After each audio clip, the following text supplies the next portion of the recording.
오늘은 세상과 맞닿은 그곳에서 예배하라 라는 제목으로 말씀을 나누겠습니다. 여러분, 이 본문은 우리가 잘 알고 있는 본문이죠. 말씀 안에 거하기도 해본 적이 있고요. 그리고 설립 예배 때 벌써 3년이 지났네요. 설립 예배 때에 예배 저희끼리 이제 모여서 둥그렇게 앉아서 그 설립 예배 장소 무대 위에서 드렸던 말씀이 오늘 예레미야 29장의 말씀입니다. 예레미야 선지자 이 시대에는요, 유다 백성이 포로의 신세가 되었습니다. 어디로 끌려가요? 바벨론이라는 큰 왕국, 거기가 승리를 했기 때문에 이제 바벨론으로 몇 차례에 걸쳐서 포로로 잡혀가게 됩니다. 포로로 잡혀간 이 상황만 봐도 진짜 절망적인 상황이잖아요. 우리는 전쟁을 겪어서 포로의 삶을 겪어보지 못했지만 이 포로의 삶이라는 걸 생각해보면 절망적입니다. 근데 포로라는 신분도 절망적인데요, 더 절망적이라고 우리가 생각이 되는 건 무엇이냐면 낯선 땅이라는 거예요. 내가 가보지 못했고 경험해보지 못한 땅입니다. 만약 여행으로서 낯선 땅에 간다 그러면 설레임이 가득하고 즐거움으로 가득했을지도 모르겠어요. 그런데 자유가 없는 낯선 땅으로 포로의 신분으로 끌려가게 된 거예요. 절망에 절망을 더한 그런 삶의 여정이었겠죠. 자유가 없는 것도 고통인데요, 사실 더 큰 피부로 와닿는 고통은 무엇이냐면 문화가 다르다는 거예요. 바벨론의 문화가 다르고요, 가치도 다르다는 것입니다. 삶의 방식도 달라요. 모든 것이 낯선 땅에서 포로의 신분으로 달라져야 했다는 것입니다. 그들의 문화를 배워야만 했고요, 그들의 가치를 수용해서 살아야만 했던 그 신세, 그 상황, 그런 삶의 여정이 어떤 누구냐면 유다 백성들이었다는 것입니다. 자, 그럼 여기서 이제 우리가 질문을 하나 해볼 수 있어요. 포로로 잡혀갔습니다. 근데 이 포로로 잡혀갔다는 것을 우리가 4절 말씀에 보면 사로잡혀가게 한 이라는 말을 통해 하나님께서 포로로 내어주었다는 것을 우리는 알 수 있습니다. 자, 그럼 생각해 봅시다.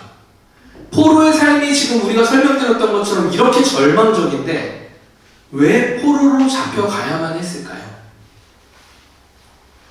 왜 포로가 되어야만 했을까요? 사랑과 은혜의 하나님 아닙니까? 포로의 삶을 허락하신 이유를 우리는 사실 생각하기가 조금 사랑과 은혜의 하나님이라는 관점으로 보면 이해하기가 쉽지 않습니다. 더군다나 유다 백성은 어떤 백성이에요? 언약 백성이잖아요. 하나님과 언약으로 약속이 체결된 백성이에요. 그런데 포로로 넘겨줬다니,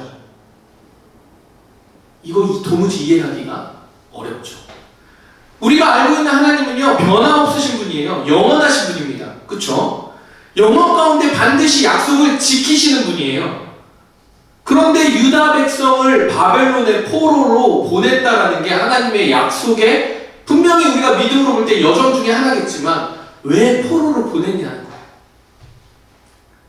거예요. 만약에 우리의 신앙의 삶이, 우리가 칭을 받았잖아요. 예수 그리스도를 통해서 믿음으로 의롭게 되었잖아요. 근데 이 결과가, 이 삶의 여정이 포로의 삶이라면 너무 안타까운 삶 아니에요?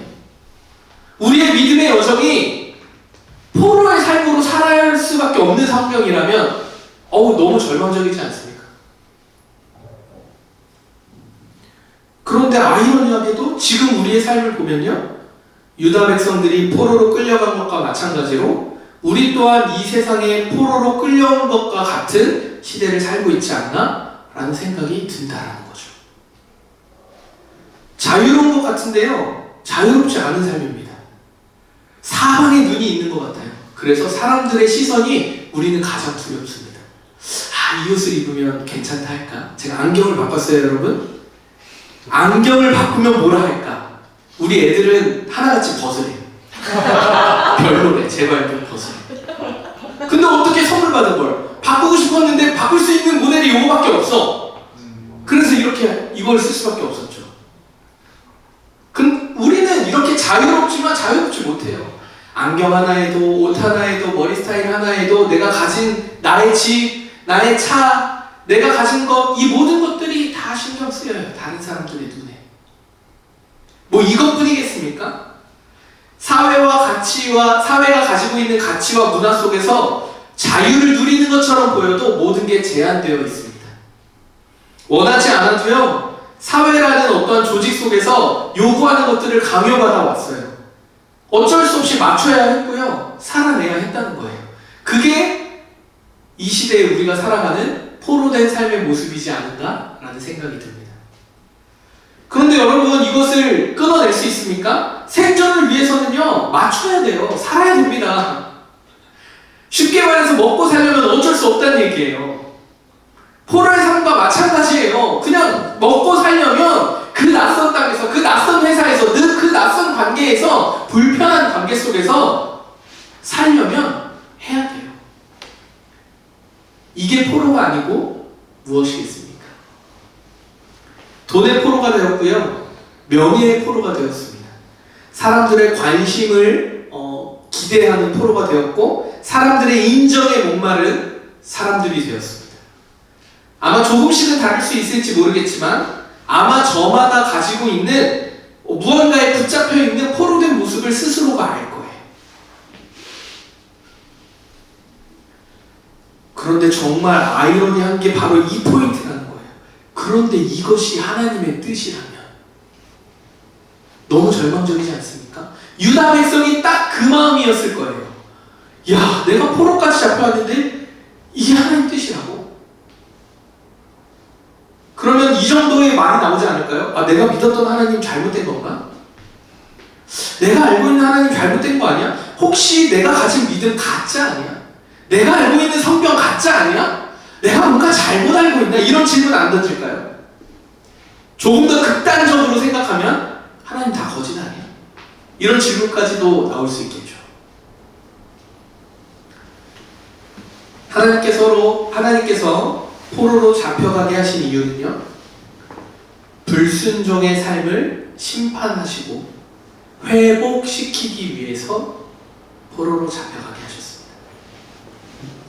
유다 백성의 삶을 여러분, 우리가 너무 잘 알고 있죠. 사실 여러분들은 답을 알고 있었을 거예요. 왜 잡혀가게 했는지. 하나님의 언약 백성인 이스라엘 백성들은요, 하나님과 맺은 언약을요, 반복적이고 지속적으로 어겨왔어요. 그 불순종은요, 우리가 헤아릴 수 없을 정도로 많은 죄의 모습이 성경에 적혀 있어요. 그래서 우리는 구약을 읽는 걸 너무 힘들어 하잖아요. 막 재밌게 창조의 기사들을 막 보다가 이제 이 족장 시대로 막 넘어오고 죄 짓는 걸 보면서, 야, 진짜 얘네 왜 이렇게 쓰레기 같은 애들이네 하면서 어느 순간 나에게 적용이 되면서 나도 쓰레기네 되면서 이제 마음이 무거워지고 성경을 안 읽게 되는, 네, 그런 놀라운 일들이 생기게 되는 거죠. 이렇게 불순종의 끝이 유다 백성에게 있었다는 거예요. 하나님을 따르지 않는 불의한 삶은 물론이었고요, 우상 숭배, 그리고 신뢰한다고 말하지만 거짓된 신뢰를 가지고 줄곧 하나님의 뜻에 맞지 않는 삶을 이어왔다는 거예요. 하나님이 어떻게 하셔야 했을까요? 그래 우리 성준이 이렇게 하셔야 했을까요? 아이, 괜찮아, 나는 전지전능하고 나는 사랑의 하나님이고 나는 지혜의 하나님이니 괜찮다 성준아, 나는 영원한 존재니 기다려줄게 성준아, 이러셔야 했을까요? 하나님이? 아니요. 하나님은 이스라엘 백성에게 징계를 하셔야 했습니다. 이것은요, 채찍을 위한 징계가 아니라 너무나 함께하고 싶었던 하나님의 마음 가운데 회복을 위한 징계였어요. 새로운 시작을 위한 과정으로서 반드시 필요했던 심판이 바로 포로의 생활이었다는 거예요. 하나님께서 포로의 삶이라는 심판을 통해서 자신의 죄를 깨닫고 하나님을 바라보고 하나님 안에 거하는 삶으로 돌이키기를 바라셨습니다. 포로로 잡혀간 그곳은요, 고난과 고통으로 얼룩진 시간들이잖아요. 그런 땅입니다. 그런 낯선 땅에서 삶은 마치 삶과 죽음의 경계에서 왔다 갔다 하지 않았겠어요? 아, 내가 요 포로의 삶을 맞추자니 하나님을 거절해야 될 것 같고, 하나님을 맞추자니 내가 못 살 것 같고, 도대체 어디에 맞춰야 될지 모르는 그런 고통스러운 순간의 연속이 포로의 삶이었을 것입니다. 그 그런데도 불구하고 그 낯선 땅은 하나님의 뜻과 계획 안에서 고통스럽지만 하나님의 은혜와 회복이 동시에 이루어질 땅이기도 했다는 것입니다. 누군가는 이렇게 말할 수 있어요. 하나님께서 포로의 삶을 허락하신 것이 심판이라고 말하면 조금 억지 아닙니까? 사랑의 하나님은 도대체 어디 있길래? 라고 생각하실지도 모르겠어요. 저는 한 개인의 고통이나 아픔을 가지고 하나님의 심판이다 라고 말하는 것이 아니에요.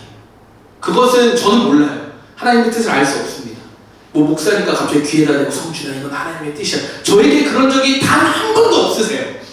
하나님 나에게 죽어! 이렇게 말하는 미친놈 같은 생각을 저는 해본 적이 없어요. 네. 이거 갑자기 막 올라오는 것 같은데? 그러면 안 되지? 저는 그런 생각을 해본 적이 없다는 거예요. 한 개인의 고통은 알 수 없어요. 하지만 하나님과 언약 백성으로 맺어진 이 백성이 하나님 앞에 어떤 믿음의 여정을 걸었는지를 보고 하나님께서 그 말씀의 여정 가운데 하나님의 인도하심 가운데 분명히 불순종했던 삶의 심판의 결과로서 포로의 삶을 선택하셨고 결정하셨고 그 삶을 통해서 이들이 하나님을 간구하고 부르짖고 하나님의 사랑을 다시 한번 확인하길 바라셨다는 성경의 말씀은 저는 알고 있습니다. 근데 이 목적이 무엇이냐는 거예요. 징계가 목적입니까? 그래 너네 말 더럽게 안 듣더라. 이제 봐라 이제 너는. 봐 일로 와 매 돼야지. 이런 징계가 목적이었겠습니까? 아니요. 하나님은 회복이 목적이셨습니다. 제발 내가 아무리 말해도 너희가 듣지 않으니 직접 소통해도 듣지 않고 왕을 세워달라고 하는 족속이니 안 되겠구나. 환경 가운데 하나님을 찾을 수밖에 없도록 하나님이 결정하신 것입니다. 왜냐하면 징계와 심판이 목적이 아니라 하나님과 함께하기 위해 거룩함으로 회복되는 백성이 되어야 했기 때문이에요. 하나님의 창조 목적과 뜻에 따라 회복이 되어야 했기 때문에 하나님은 그 선택을 하실 수밖에 없었다는 것이죠. 사랑하는 우리 성도 여러분, 예수 그리스도를 믿고 그 뜻을 바르게 알고 하나님의 통치를 바라는 그리스도인이라면 아마도 고통스러운 삶, 포로의 삶이라고 할지라도 하나님의 은혜를 경험하며 회복의 평안의 길을 반드시 걸어가게 될 것이라고 믿음을 고백하게 되는 줄이 있습니다. 어쩌면 우리 안에 있는 냉소적인 마음들, 무관심과 사랑이 메말라가는 모든 삶의 사회의 태도들을 보면요, 그 가치들을 보면요, 이 땅이 포로의 삶이 정말 하나님의 사랑과 은혜를 알지 못하는 결과일지도 모른다는 생각을 해보게 됩니다. 그럼에도 저는 믿음으로 고백합니다. 고통으로 얼룩진 우리의 삶에서 눈물을 흘리시며 찢겨진 마음으로 동행하고 그리고 함께하고 계시는 그 하나님을 만나게 되는 것이 평안의 땅이 아니라 고통의 땅에서도 하나님을 만날 수 있다는 것, 저는 그것을 믿음으로 고백합니다. 그 포로된 현장에서 하나님은 우리와 함께 울고 함께 기뻐하고 계신다는 것을 저는 믿음으로 고백합니다. 이 고백이 우리 모두의 고백이 되어지길 그리스도의 이름으로 축원합니다. 사랑하는 올디너리 성도 여러분, 우리가 서 있는 그 현장이 하나님의 은혜를 마주하는 곳임을 좀 믿음으로 받아들이기를 소망합니다. 그러니까 우리가 가지고 있는 우리 각자의 눈과 생각과 마음으로 가지고 있는 분열, 다툼, 분노를 그런 삶의 모습들을 좀 절연하게 잘라내고 하나님 앞에 마주하는 습관과 시간과 에너지들이 더 많이 확보되어야 된다는 생각을 많이 하게 됩니다. 날마다 하나님 안에서 나의 삶을 점검하고 나의 생각과 삶의 태도가 늘 하나님의 뜻을 묻고 그 뜻이 무엇인지 확실치 않을지라도 믿음으로 구하면서 한 걸음 걸어보는 것, 그리고 그 모든 결과까지도 하나님 앞에 순종하는 것, 이것이 동참하는 삶 아니겠습니까? 이런 삶이 되도록 우리가 기도하고 간구하는 것이 그리스도인의 삶이요 믿음의 삶의 여정이라는 것입니다. 세상과 맞닿은 그 삶의 현장에서 우리의 일상의 모습이 하나님과 동행하는 자연스러운 모습으로 이어지길 그리스도의 이름으로 축원합니다. 하나님께서는요, 포로로 잡혀가게 한 것으로 끝나지 않으셨어요. 내가 사로잡혀가게 한, 이렇게 하면서 예레미야를 통해서 편지로 하나님 말씀하시는데, 그 편지의 내용이 포로의 삶을 어떻게 살아야 하는지를 좀 상세하게 적어주셨어요. 세상과 맞닿은 그곳, 포로된 그곳 바벨론에서 살아내라. 집을 짓고 거기에 살면서 텃밭을 만들고 거기서 난 열매를 먹어라. 결혼을 하고 자녀를 낳아서 그곳에서 번성하여서 줄어들지 않게 하라. 그리고 잡혀간 그 성읍에 평안을 구하고 그를 위해, 그곳을 위해 여호와께 기도하라. 하나님께서 포로로 잡혀간 지금 이 유다 백성들에게 지극히 평범한 삶을 살아내라고 말씀하셨습니다. 사실 예레미야를 통해서 전해지는 이 편지를 읽다가 유다 백성은 어땠을까요? 분내지 않았을까요? 막 다 뒤엎고 당황했을 것 같아요. 우리를 포로로 잡아온 바벨론을 위해 기도하고 그들의 번성을 위해 여호와께 간구하라는 이 기도가 도무지 와닿지 않는 편지 아닙니까? 아마 유다 백성이 기대하는 이 편지의 내용은 이런 거였을 것 같아요. 바벨론에게 저항해라. 바벨론을 무너뜨리고 내가 할 테니, 내가 너희와 함께 할 테니 바벨론을 무너뜨리고 정복시키고 개혁해서 하나님의 영광을 드러내라. 너희가 언약 백성이니 하나님의 영광을 너희가 뒤엎고 그 영광 가운데 예수님은 없으니까 그때 하나님의 영광을 드러내도록 해라. 이런 게 유다 백성들이 기대했던 편지의 내용이 아니었을까요? 아니 우리 언약 백성이잖아. 우리를 통해 하나님의 일이 나타나야 되는 거 아니야? 아마도 이런 생각을 했을 것 같습니다. 그런데 지금 하나님께서는 전혀 다른 말을 하고 계신다는 거예요. 집을 짓기 위해 힘을 쓰래요. 텃밭을 만들래요. 열심히 일해서 그 텃밭에서 나는 열매를 먹으래요. 땅의 소산물을 먹고 그곳에서 그치지 않고 결혼까지 하래. 그냥 너가 결혼한 것도 아니야. 내 자녀가 또 결혼을 하래. 그럼 계속 자녀가 결혼해서 번성하라는 얘기잖아요. 계속해서 그렇게 열심히 일상 평범한 삶을 살라는 거예요. 너희가 있는 그곳에 평안을 위해 기도하면서 평안을 위해서 살아가라는 거예요. 일상의 삶을. 너무 평범하고 일상적인 말씀입니다. 생각해 보십시오. 포로의 삶이 아니어도 이렇게 살아야 되는 거 아니에요? 포로의 삶이 아니어도 하나님께 평안을 구하고 나에게 주어진 일들을 열심히 살아가야 되는 게 맞잖아요. 너무나 당연한 말을 하시는 거예요. 그러니까 우리에게 두 번째 질문이 생기는 거죠. 그러면 하나님께서 유다 백성의 마음을 아셨는데 왜 그 성읍의 평안을 구하고 기도하라고 하셨는가? 왜 기도하라고 하셨을까요? 지금 포로의 찢어지는 마음을 알고 있으면서 고통받는 그 신음의 소리를 알고 있으면서도 왜 그 바벨론을 위해 기도하라고 하셨을까? 내가 속한 그곳이 평안해야 나도 평안하기 때문이죠. 생각해보면 또 이것도 너무 당연한 얘기예요. 좀 우리들의 일상으로 연결해볼까요? 여러분, 가정이 날마다 시끄러우면요 집에 들어가기가 싫습니다. 부끄러운 얘기지만 저 어렸을 때 부모님이 너무 많이 싸우셨어요. 막 물병 집어던지시고 막. 집에 들어가고 싶을까요? 아니요. 들어가기 싫어요. 어린 나이인데도 집에 들어가기가 싫습니다. 맨날 다투는 모습만 보는 거? 누가 그 가정에 들어가고 싶겠습니까? 그럼 부부 관계가 좋지가 않아요. 싸워서 막 한 달 동안 냉전입니다.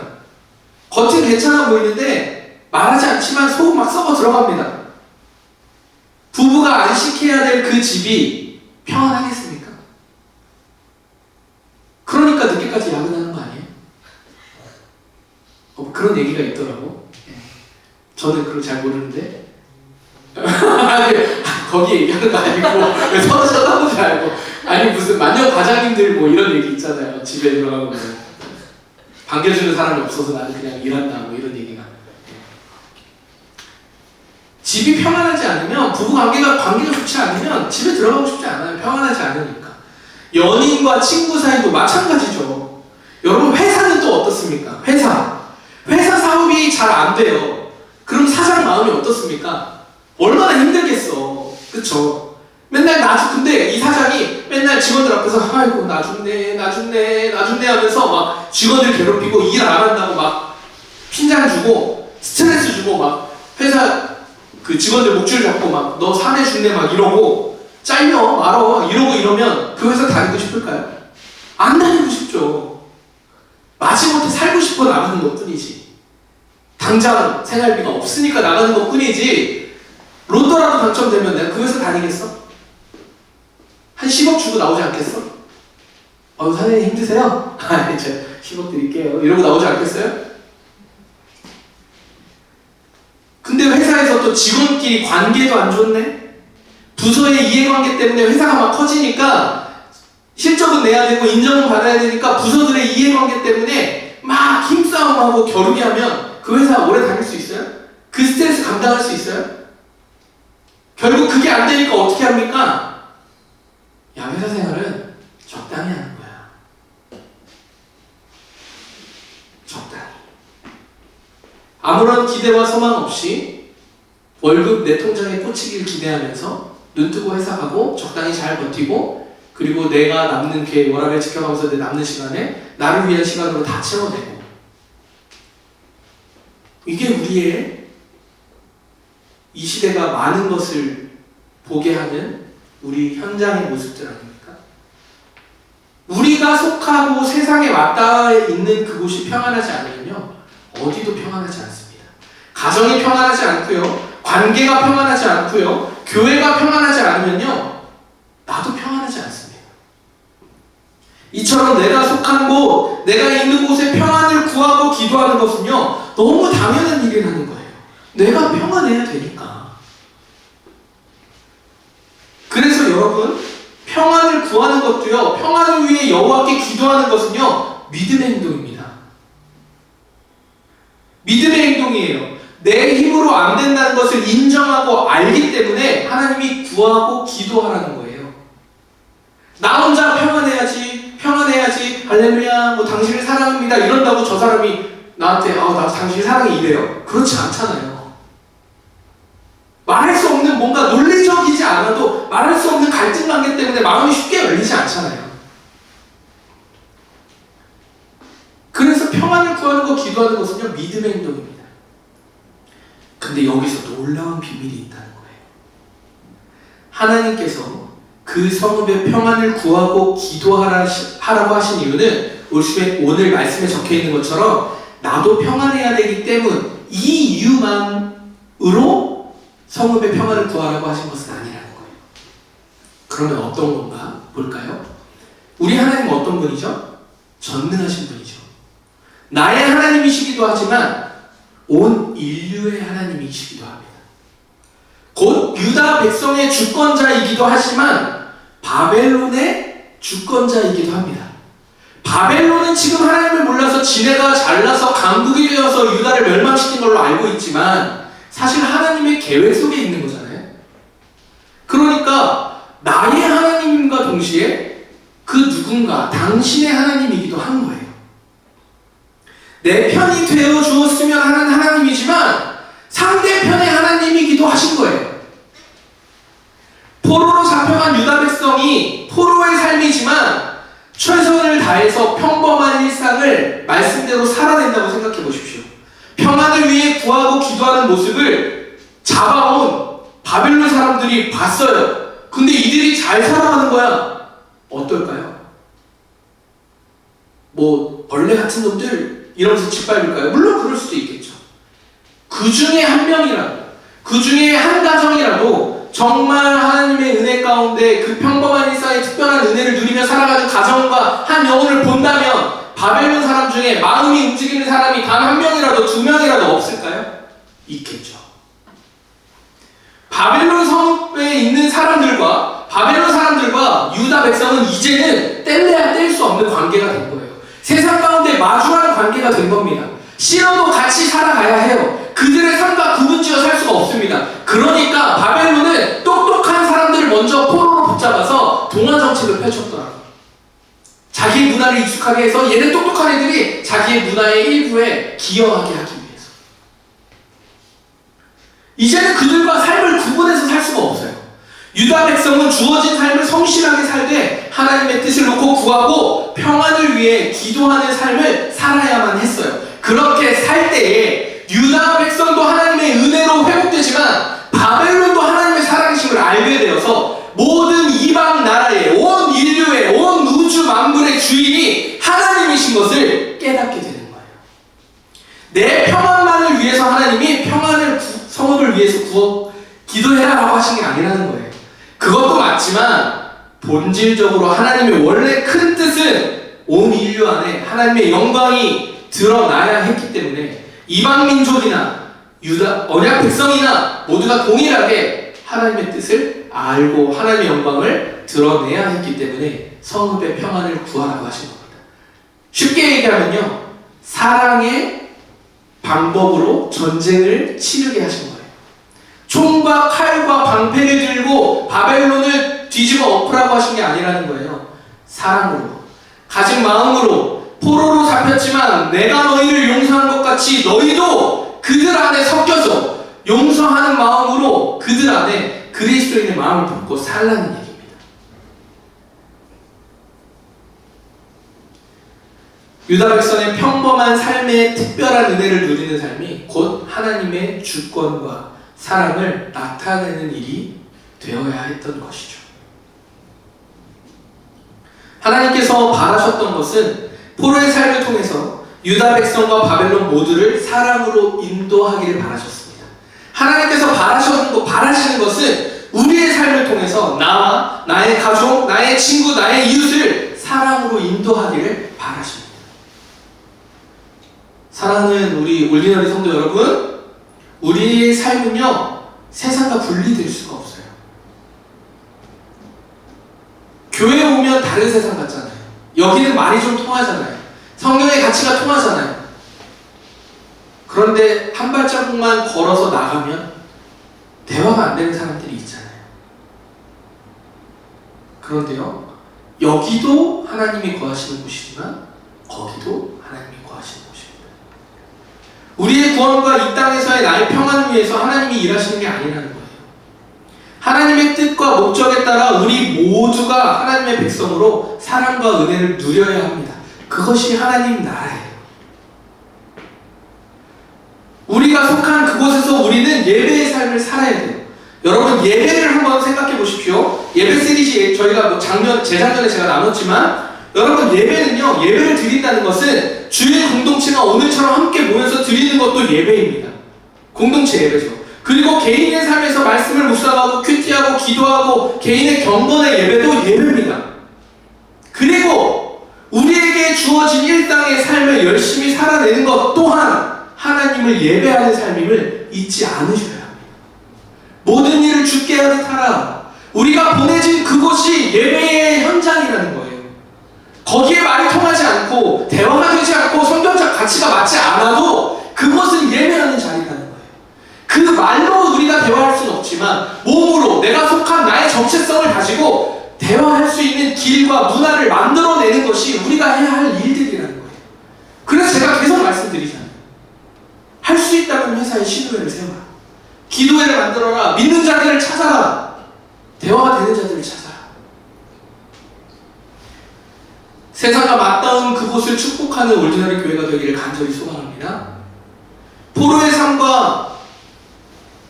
삶은 그 문화가 다르고 가치관이 다르고 삶의 방식이 다른 그곳에서 우리가 포로된 삶일지라도 우리는 열심히 살아야 돼요.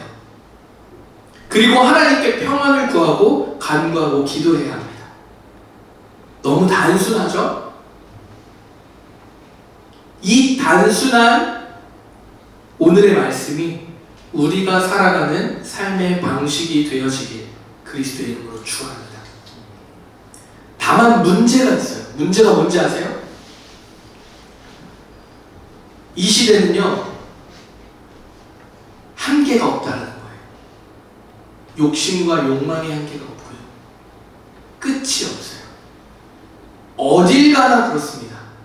회사가 잘 되면요, 어떻게 하면 복지를 더 늘려서 우리가 함께 더 이 여정들을 아름답게 세워갈까를 고민하기보다는 어떻게 하면 더 빨리 더 많은 사람을 수용해서 더 빨리 부를 증대할까, 증식할까를 고민하는 게 기업의 모습이죠.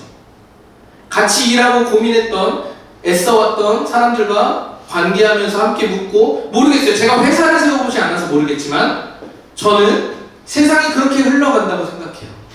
철저하게 자본주의 사회이기 때문에 자본의 자유 그 논리에 따라서 계속해서 세상이 그렇게 흘러가고 있어요. 그래서 만족을 모르기 때문에 우리는 과도한 업무와 개인의 만족을 위해서, 그 과도한 업무와 이것에 끝나고 나면 개인의 만족을 위해서 해야 할 일들이 너무 많은 거예요. 그래서 개인과 공동체의 삶을 침범하고 하나님의 뜻을 묻는 시간조차 없는 것이 이 시대의 현상입니다. 사람과 사람을 만나는데요, 따질 게 너무 많아요. 내가 이만큼 하면 쟤도 이만큼 하겠지. 내가 1시간 내면 쟤도 1시간 내겠지. 내가 1시간 걸려서 요만큼 가면 쟤도 1시간 걸려서 이만큼 오겠지. 너무 만족을 모르는 시대에 살다 보니 효율적인 사고와 방식으로 바뀌게 된 거죠. 효율적인 게 나쁘다는 건 아니지만 삶의 너무나 많은 부분에 침투했어요.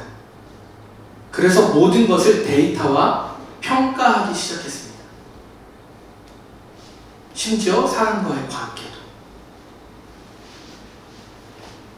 이게 가장 큰 문제가 되었다고 저는 생각합니다.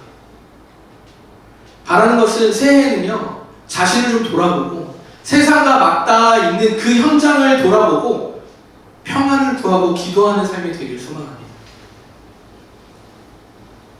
무엇보다 주어진 삶을 열심히 살아냈으면 좋겠어요. 우리가 지극히 평범해 보이는 인간의 삶을 좀 소홀하게 여기지 않았으면 좋겠어요. 그건 여러분 조금 더 본질적인 얘기예요. 일을 열심히 하는 것을 소홀히 하지 말라는 얘기가 아닙니다. 지극히 인간적인 것을 소홀히 하지 마십시오. 그 무엇이냐면, 저도 도전해야 되는 영역인데, 먹는 것, 자는 것, 대화하는 것, 나를 가꾸는 것, 가족과 친구와 공동체를 돌아보는 것, 너무 당연한 의식주의 삶뿐 아니라 내 삶에 너무 평범한 당연한 것들을 소홀히 여기지 마십시오. 다시요.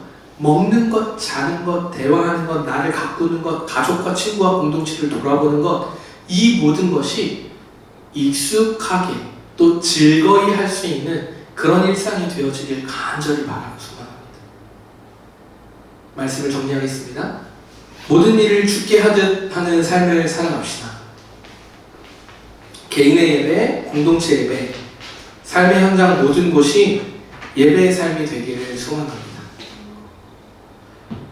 여러분, 이러한 삶을 위해서는요, 가장 필요한 것이 있어요. 그게 무엇인지 아십니까? 가장 필요한 것. 분별입니다. 분별. 여러분, 예레미야 오늘 말씀이잖아요. 예레미야 선지자 잘 아시죠? 유다 백성에게 인정받지 못한 선지자예요. 매일 회개하라, 회복의 메시지만 던지니까 누가 좋아하겠습니까? 회개해! 회복해야지! 이런 얘기만 던지는 선지자를 누가 좋아하겠습니까? 저라면 좋아하지 않아요. 저라면 따라가지 않습니다. 저라면 그 선지자의 말보다 그냥 내가 좀 하고 싶은 대로 더 할 것 같아요. 그런데 놀라운 것은요, 우리가 지금 보기에는 예레미야 선지자가 대단하잖아요. 그쵸? 그런데요, 당시 사람들은 지긋지긋한 선지자였을 거예요. 근데 더 놀라운 건, 만약에 예레미야 선지자만 계속 그 얘기를 꾸준히 몇십 년 동안 했다고 생각해보세요. 물론 40년 이상 하지만, 오랫동안 하지만, 100년 했다고 써봅시다. 예레미야 선지자가 똑같이 그 얘기를 했으면 문제가 별로 크지 않아. 왜냐면 한 사람만 얘기하니까 그냥 듣고 흘렸겠지. 그런데 안타까운 건, 놀라운 사실은 뭐냐면 그 당시에 예레미야 선지자만 있었던 게 아니라는 거예요. 거짓 선지자가 있었어요. 거짓 선지자. 그러니까 예레미야 선지자의 말에 분별하기가 어려운 거예요. 예레미야 28장 오늘 읽은 말씀 한 장 바로 앞에 가면요, 하나니아 선지자, 거짓 선지자가 나와요. 이 선지자가 한 말을 요약해보면 이거예요. 2년 안에 이 포로의 생활이 끝난다. 자, 여러분 비교해보세요. 회개해라! 회복해야지를 말하는 선지자와 2년 안에 포로가 끝납니다. 여러분 뭐가 더 구미 당기세요? 2년 안에 포로 생활이 끝났다가 구미가 당기지. 가시적이잖아. 손에 잡을 수 있잖아. 2년 버티면 되잖아. 안 그래요? 분별하기가 어려운 거야. 분별이 안 되는 거예요. 예레미야는 답답해 죽겠지. 답답해 죽겠지. 어린 나이에 불림 받아서 어린 나이부터 그렇게 선지자를 외치고 받고 했는데 아무도 자기를 받아주지 않아. 자기만의 귀 기울이지 않아. 결국 포로로까지 잡혀갔는데, 근데 얘네들이 또 하나의 거짓 선지자의 귀가 팔려가지고 팔랑팔랑거리면서 2년 안에 끝났는데, 야 2년만 버텨보자. 2년 버티면 우리가 바벨론 다 뒤에 없나봐. 자기네들끼리만 음모로 펼치지 않았겠어요? 여러분 분별이 필요합니다. 여러분은 누구의 말에 귀를 기울이실 거냐는 거예요. 내 삶을 돌아보고 회개의 삶을 통해서 은혜를 누리라 말하는 이 선지자의 말에 귀를 기울이시겠습니까? 아니면 2년 안에 이 고통이 끝난다고 말하는 선지자 말에 귀를 기울이겠냐고요. 요즘 여기로 바꿔볼까요? 성경의 말씀 가운데 하나님의 은혜와 진리가 살아있으니 그 말씀대로 살기 위해 노력하고 회개와 기쁨과 감사와 평안을 구하면서 손에 잡히지 않고 보이지 않고 완성된 것 같지 않아 보이지만 우리가 하나님의 말씀을 믿고 살아봅시다 하는 선지자가 있어요. 그런데 반대로 몇 년 안에, 2년 안에 대한민국이 세계 최강국이 될 것이며 우리가 살고 있는 이 고통의 경제의 문제들이 끝날 것이며 2년 안에 천국이 임합니다 라고 얘기하는 사람들의 말을 들을 거냐는 거예요. 무엇이 우리의 마음을 더 솔깃하게 하냐는 거예요. 우리의 소망이 어디에 있냐는 거예요. 결국 다 따지고 보잖아요. 이 땅에 나의 만족과 유익이 있다는 거예요. 그게 중요하지 않다는 건 아니에요. 하나님이 우리의 하나님 안에 거할 때 이 땅에 만족과 평안과 기쁨과 은혜가 누려지는 줄 믿습니다. 근데 그 믿음이 여정이라는 거야. 고통 가운데도 기뻐할 수 있다는 겁니다. 믿으십니까? 아멘. 기쁠 때는 기쁘다고 얘기하죠. 세상 사람도 얘기한다니까.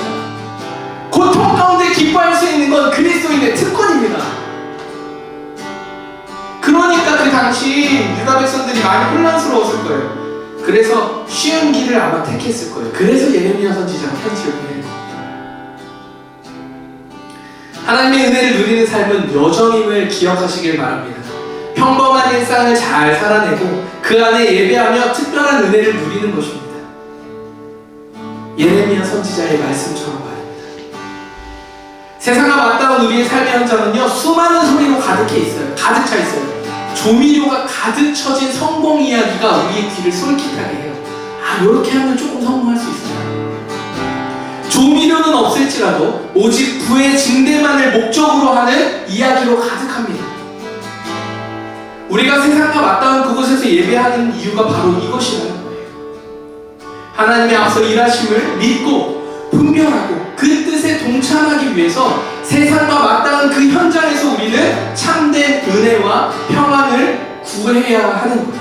그래야 우리가 평안합니다. 우리도 평안하고 나와 관계 맺고 있는 그들도 평안하고, 그래서 하나님의 영광이 드러나고 그렇게 하나님 나라가 이루어져 가는 것입니다. 다시 한번 우리 성도님들에게 또 저에게 권면의 말씀을 드립니다. 2025년 여러분 거짓 선지자와 같은 세상의 언어에 쉽게 흔들리지 않으셨으면 좋겠어요.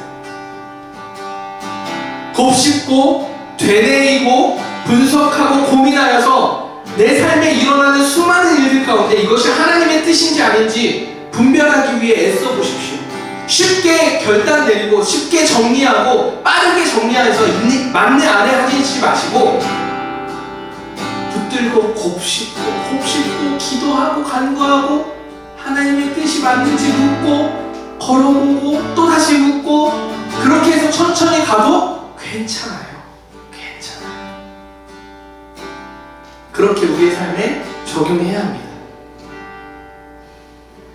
우리가 함께 2025년 은혜와 기쁨과 감사의 고백으로 우리의 입술이 채워지는 그런 삶이 되기를 간절히 바라고 소망합니다. 우리가 맞닿아 있는 가정, 직장, 교회에 평안이 가득하기를 그리스도의 이름으로 축복합니다.